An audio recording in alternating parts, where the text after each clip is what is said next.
Fuzzy over there, we got to get into this story. Gran Turismo versus Forza. We're going to get into it. But look, again, this is an older article. We do know that, again, based on the article in front of me, Ben goes on to say that on PlayStation 5, Forza Horizon 5 has already made over $100 million for Xbox. Look, here's the thing, folks. Again, when it comes to the money, I don't give an F. I don't care how much money Xbox is making. I don't care how much money Microsoft is making because they're not giving me a dime. I'm a customer like you. We're all consumers, right? We're here to get the best for our money. We're doing that with Xbox Game Pass. But it's very interesting when you look at how Forza Horizon 5 Fuzzy has dominated on PlayStation.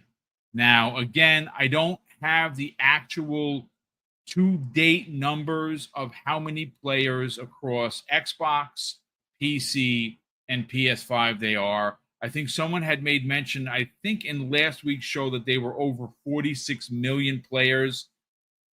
Look, this thing is going to get to 50 million players at some point.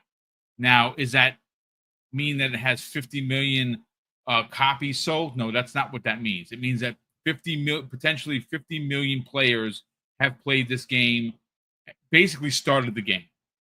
Whether they continue playing it or not, I couldn't tell you. But Fuzzy, as interesting as it is on how well that it's selling, that it currently has outsold even the greatest game of the year, of the generation, of the universe in Astrobot, which again, folks, I know a lot of people like to clown on that game. That game is dope. I don't care what anyone says. I loved every second of it. Now, granted, I haven't been back. I know there's a bunch of trophies that I have to unlock and a bunch of bots that they've added to it. I'll get to it eventually, but I really love that game. You all know that. And the fact that you have a game that released in 2021 that is coming up on potentially 4 years old this year is selling like gangbusters on the opposition's platform is a really big deal. So look, the one thing I think it's safe to assume and potentially say publicly is that as great as sim racers are,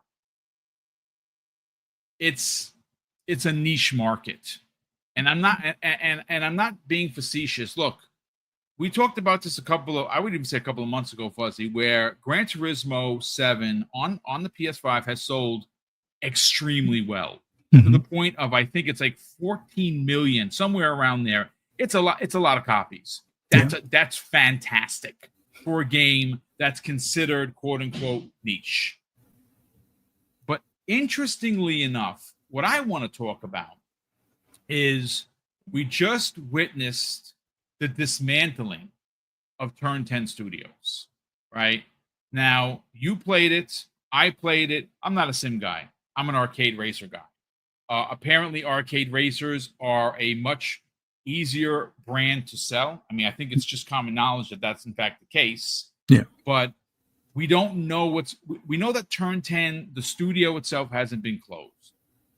But we have heard rumors that it is going to be a support studio for Playground. Does that mean Playground Games is taking over Motorsport and they're going to do their own way? Or is Motorsport going to be a hub? Is Motorsport going to be an additional DLC? You know, who knows what they're going to do moving into Forza Horizon 6. But interestingly enough, and this is where the conversation gets, speculative, if you will. We don't know what's happening with Forza Horizon 6. We know that it's coming next year. We know at least that. We don't know the location. We don't know how many cars. We know Playground Games is hard at work at it. It's going to be a big racer. We don't know if it's day and date on PS5 and Xbox and PC. I mean, listen, at this point, I would not be surprised at all. But where I think Sony's own Gran Turismo runs into potential problem, this is where I want to get your thoughts and your theories on this. If Forza Horizon 6 comes out and it's as good, and I would imagine going to be even better than Forza Horizon 5. Trying to release their own first-party game that's a sim-only racer is going to be trouble for Gran Turismo. That is my thoughts and my personal theories. I want to hear yours, brother. It's going to be it'll be tough to say, and I'll give a couple of reasons why. The big thing, and to my understanding, it's somewhere north of 12 million. I don't know if it's reached the 14 million, but it's somewhere in that ballpark. And just from my personal experience, from a lot of people that have both Xbox and PlayStation, or those that are just PlayStation that are on my friends list, a lot of them bought the game and played less than 2 hours. Like 99% of them. Like there's only like 3 of us, and I think Forza Erwin, who everybody has seen on social media, he's about the only other one that's put in more yes. than a couple hundred hours and stuff. By the way, I got the updated stats right in front of me, brother. So according to, again, this is the AI overview, so take it with a grain of salt. Yeah. Gran Turismo, as of today's date, ladies and gentlemen, has sold an estimated 14.4 million copies worldwide since its release. Yeah. That's awesome. And looking at it being a 25th anniversary for this most recent one, I think that had that and the fact that it was kind of in that launch window like a year later or so, I think that definitely helped that number, especially with its legacy. A lot of people that have played some of the earlier Gran Turismos probably bought it, have the box on the shelf, and may not have even opened it, or at least looking at it from an activity standpoint, it kind of feels that way. So if you were to launch something like a Forza Horizon 6 on there, at the same time it's available on Xbox and PC, I think you could see a much larger than 2 million in a month sales frenzy over there. Yep. Because the biggest thing is they haven't really had their own arcade racer since Evolution Studios was closed for Drive Club, which I've had my issues with Drive Club. Was it a good arcade racer? Yes. It did some things really well, and it did, at least in my opinion, other things not so well, especially comparing that directly to, at the time, Forza Horizon 2 with, some people prefer the look of the dynamic weather in Drive Club, but it wasn't really dynamic. It was either it started raining and then it stops, or it doesn't rain at the beginning of the race and then it rains towards the end. That's not dynamic. Dynamic would mean it's constantly variable throughout the race, which you had even back then in Forza Horizon 2. You could go through any area and it might start raining. You could go through a race there, it could start raining, or you could do that race a dozen times and it not rain at all. It was what I would consider true dynamic weather. But having something like Forza Horizon 6 come to PlayStation day and date, it's available in Game Pass. It's available on Xbox. It's available on PC and as well as PlayStation. Maybe it's on Switch too. I could see it getting very close, if not, surpassing the numbers of what, Gran Turismo did. Is that something that, Sony's going to take lying down? Probably not. But the biggest drawback I always say when it comes to Polyphony Digital is that while they are very detail oriented, they are very slow with releasing updates or additional content. They're perfectionists through and through, but the cost of perfection is you get 4 cars a month. And sometimes you don't get any cars a month. You might get a car or a racetrack once every 2 years. And that's just not something that you can really compare to what Playground Games is doing, in the sense where you start off with, in some cases, triple the amount of cars from start. And then you wind up having 30 cars for like the first 5 months each month. And then it trickles down to about 12 or so for a while. And then after it's like 4 or 5 years old, then it's like at end of life kind of thing. Then you only get like maybe 4 cars a month, or 2 cars and 4 returning cars from previous Forza Horizons or something along those lines. So it could definitely see that type of sales revenue on the PlayStation platform. I wouldn't be surprised, like if Not that Microsoft is going to release the official numbers, but out of those 50 or nearly 50 million players, I would say it's at least 20 million in sales, and that might not even include the 2 million that bought it on PlayStation. I'm pretty sure there's quite a few people that do play it via Game Pass or game sharing, but there's a lot of people that bought this game, and Forza Horizon 6 will do numbers. I think by the time it's all said and done, this 4-year-old game will see over 5 million sales on PlayStation. And I think the only reason why it's only 5 million is because a lot of people are probably waiting to see if Forza Horizon 6 is coming out. Because the thought was maybe it comes out this year, but it looks like it'll probably be a next year type of deal. I mean, unless they surprise us towards the tail end of the year. But it looks like Forza Horizon 6 will probably be a next year thing. With that being said, that'll probably slow the sales of Forza Horizon 5 on the PS5 platform. And then from there, depending on what Xbox does, if it's everywhere day one, I definitely see that next one doing quadruple the numbers on PlayStation than what it's doing currently. And we'll probably see a game that reaches 50 million players within the first year kind of thing. So it's interesting times.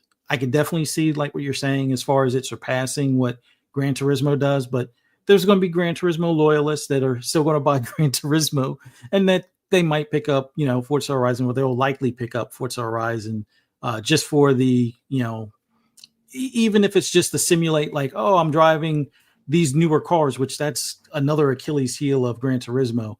They're starting to get some newer cars now, but a lot of them are being SUVs, which is silly to me because based on what Kaz has said before, those aren't race cars. So why would you put an SUV? But Forza Horizon's been doing it for a while, and they actually put sporty SUVs like a Grand Cherokee SRT8 or the latest Land Rover, which are like supercharged setups. The Porsche Cayenne, the what do you call them, the Lamborghini and stuff like that. Like those are the SUVs you want to have if you're going to put it in a racing game, not the CRV-H or whatever that the thing that looks like not the Honda Civic, but it's basically their Civic equivalent of a crossover stuff. So they're I don't know. They're kind of, I think, losing touch with the fans versus Forza Horizon. That's exactly what the fans have been wanting. A good arcade racer that even EA isn't delivering on these days. What's interesting? So I'm all about that evidence-based conversation. I love numbers, ladies and gentlemen. And I pulled a report. Now, mind you, this is an older article I'm using for context. It was written by William D'Angelo at VG Charts with a Z. It was posted on April 15th, tax time of 2025. And interestingly enough, this is where I'm wondering how close to 50 million players it is now, because obviously we're in July, and this was written in April 15th of 2025. It says Forza Horizon 5 tops 45 million players ahead of its PlayStation 5 launch. And obviously, I've been looking for the numbers. The closest thing that I was able to find was 2.2 million. I would imagine that they've sold more than that. If anybody in the chat wants to get a shout out, let me know if you were able to find how many copies of Forza Horizon 5 actually sold on the PlayStation 5. I honestly, I don't know. Shout out to Eris_EMS. Thank you so much for always being here and supporting the channel as you do. We'll get to your channel member chat in a minute. Look, Gran Turismo is a series that, for me, has fallen off a great deal. My favorite, and this is, we're going back some years. My favorite Gran Turismo is 3. That's how long it's been since I enjoyed Gran Turismo. I actually imported that from Japan, and with my brother, we each got a copy. I very much enjoyed it. I have not enjoyed it since. I did buy GT7 for again, because I have a PlayStation. I don't mind buying games, but it wasn't for me because I'm not a sim racer guy. Like I played Forza Motorsport, but not to the extent of what I played in Horizon, right? I bought GT7 for my nephew. He saw the movie. He's like, "Oh, Theo, can you buy the game?" Sure. Here you go, kid. And now he plays it. He plays it every now and again. He does like crashing in Forza though, so that's he's 16. What do you expect? But Anthony Chipmunk says Gran Turismo 2 is your favorite. Yeah, it's going all the way back. Yeah. 3 is my favorite. I put a lot of time into 3. Very much enjoyed my time with it. Have not enjoyed it. I don't know. See, again, where this story goes, we're going to have to find out. Because obviously, we're going to have to see when GT8 is eventually going to be released. Now, here's the problem with Polyphony. Polyphony, like Fuzzy was saying, my God, they are the epitome of dragging the heel. As much as they know how to do detailed cars and do detailed tracks, and their games look amazing, I don't know. What do you think about that one versus the other, Fuzzy? I got to just take this real quick. Yeah, but when it comes to GT7 and let's say Forza Motorsport, the key things that I notice are going to be some of the handling characteristics that are different. For me, I like the in-track feel that you get from Forza Motorsport because it feels like the tires are, I wouldn't say glued to the track, but they do have more of that feedback, whether you're playing with a controller or with a wheel, that it feels like you've gotten heat in the tires more consistently. So you're I wouldn't say each turn is predictable, but it is a lot more controllable. There are times where you could be on your third or fifth lap without even doing excessive tire wear in Gran Turismo, and you get a twitch loose feel, which, yeah, they do have like little things like marbles in some of the corners which is like the rubber chunking on the track. But it feels like sometimes when you expect the turn to go as smoothly as the previous lap, you got the tires heated up. Sometimes the rear end gets from under you, and it feels like it's a little less realistic, even on whether you're driving front wheel drive or rear wheel drive. My preference being rear wheel drive cars, but it doesn't feel as what's the best? It doesn't give you as much feedback, or at least for me. And it's the same thing even when you turn up the sensitivity or the haptics on like the controller. If you're using controller, when it comes to the feedback from the gas or brake in comparison to just doing the medium setting on like an Elite controller when playing motorsport. So there's that aspect. Handling, I prefer motorsport. When it comes to in-car racing, I prefer motorsport. So if I'm setting up with my wheel, the in-car is kind of more of the preferred. Otherwise, I usually do like the follow behind type of deal. But the other aspect, a lot of people will nitpick some of the car detail. Now, depending on which cars you're looking at, if you're looking at Ferraris and you're looking at the mesh screen over the engine bay and you're looking at all the bolts that hold that mesh screen, okay, I'll give the nod sometimes to Gran Turismo in that. And depending on if you're in Europe or if you're in the US, you'll have a disagreement on the taillight accuracy. Because Playground is in the UK, sometimes it's not as accurate as what we expect in the US for the taillights per se. But that varies from car brand to car brand. I guess it depends on which car they get in. And a lot of times they use the same source that scan the cars for them, and then they go back in and update or tweak and so forth. And it seems like most people want to give the nod to Gran Turismo for car detail, but I don't know. The interiors for Gran Turismo almost never seem like they're what you would expect. They're always the base of the base model, whether it's the cheapo stereo or the cheapo navigation system or something like that. It feels like they're going for more so that you're going to have 100% accuracy, but it's on the base model car on the inside. And then it might be the top dog or the Halo car for that lineup on the outside, which always felt weird to me. But there are some inaccuracies on turn 10 side. Some of them, I guess it depends on the source of the car, because there have been times where I guess they got a ZL1 in there and the badging was off. And it may have been because the owner's car had the badging off or badging removed or something to that effect. But I don't know. the big thing I like more about GT7 for me personally is that I can use cars that I own in my garage to do either AI races or their Sophie AI races now, which was a upgrade or update that they did not too long ago. Their Sophie AI versus their regular AI, it's a little more aggressive. But it does feel like there is a bit of a rubber banding, although it's less noticeable, especially if you're using cars that are all in the same PP or performance point range.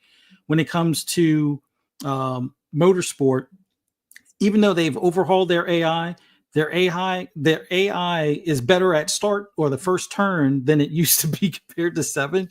But sometimes their AI takes weird lines in comparison to the rest of the AI, or weird lines in comparison to what you're doing if they're trying to pass you. More times than not, I'm usually passing them, and it's like they give me extra room until we get to the pinnacle of the turn where I should be clear, but they're heading straight into my bumper as opposed to taking the turn the way they would normally, or a normal driver would. So each one of them has their pros and cons, but graphically, it's a toss-up. I would say a lot of times from the car standpoint or even following behind, I prefer motorsport, but there are times where, because I can have painted cars that have the sponsorships from the cars that are in my garage, so I can recreate, an IMSA race or a Trans Am race or MX5 Cup race or something like that, and have the official paint schemes that other artists have painted. That's where I give the nod to Gran Turismo. But to each their own. You can make each one of them as arcadey as you want by turning up all the nannies to help you drive, or you can turn them all off and make it as close to sim as possible, although they are still, at least in my opinion, simcade-ish if you compare it to the likes of iRacing or even Assetto Corsa in some regards, especially on PC, at least with some of the mods and things. But they're both great games. But unfortunately, because of replayability, I play a lot more GT7 than I do Motorsport. Okay, the one feature I wanted them to do was allow me to do race lists from the cars in my garage that I already have painted, tuned, and everything. The minute they do that, which who knows if that will happen now, things would flip or reverse for me at that point.